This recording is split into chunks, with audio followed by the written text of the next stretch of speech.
Ồ nhè, mọi người đang làm gì đấy? Hả? À, đồ mọi người đang làm chủ điện à? Oai phết nhỉ, không nói chuyện với mình luôn à? Đồ. À, mấy ông này không được rồi, bữa sau chắc cầm gậy lên mới được. Mẹ sao mà không nói chuyện với tao nhỉ, thằng này? Đổ quá, không biết tên gì đây. Ồ nhỉ, chủ điện cao phết đấy.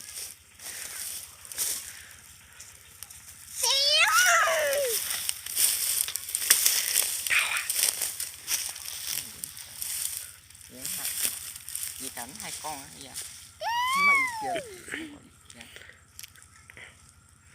Là hang rồi bê. Hang đó mẹ chẳng tên phòng cái lúc nhi với à sao ai lại với mày nếu bên như dê là càng xuống pháo nữa đây. Ô đó này con thì có mảng dê ha, mảng dê tinh. Ô nó khác về con về cho là thốt cái đĩa thằng gái cái là chịu à. Nè, ý thấy có phán tôi này, hiu mày. Đấy, bắt chợ nhờ ai vậy ha. Nó khá không? Ồ, tôi thấy tàng mới hiu ạ. Không bữa đỏ. Ôi, thôi nhà. Mà đúng chia xe chiên giỏi chiên nó. Hay cháu. Nước lộ, mà cái vào, ui dồi, lúc cháu phim điêu à. Lúc có giàu tớ chỉ là, ui dồi. Cái van mi ô về sao chả mảng hai cá bằng mình vô mày quá của mày lủng quá còn phí cho ô này thấy bữa lóng phí cho bữa nữa cái này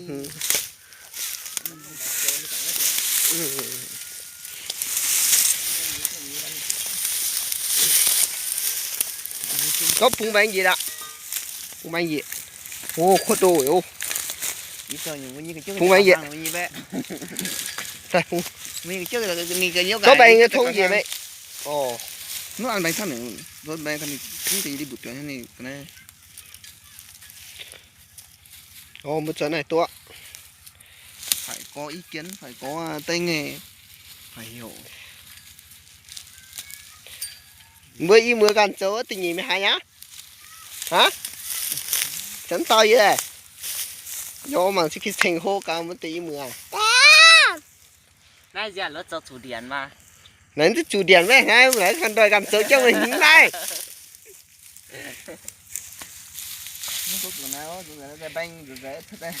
mấy giúp chủ banh ấy có ai chẳng tốt thảo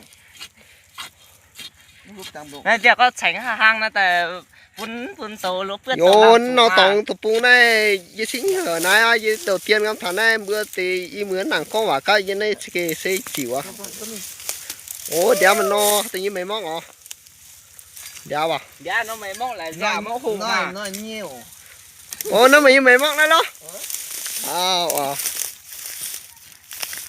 nó như mấy món nhé ôi thì nhất dùng thằng này bữa đéo mà dùng tiêu cái rưỡi cáo ngày à phao thôi chỉ để tao à nó có lại cha đi phải nhiều miền Nam tè ồ yêu miền Bắc miền yêu sinh hiệu bơ ngắm thằng này mưa sẽ thông cảm thì như bơ này mưa yêu mưa nặng tao như thêm nhiều mới bia hai này nụ bia cá ồ mới đéo à ồ mới bia vậy có mày bữa bia nó à ồ thì nhìn dường như dân thằng miền Bắc sẽ con bữa lứa tại thằng này mày im mưa thành hồ nhất nó không vàng nó nặng ở tao này đấy khi chịu à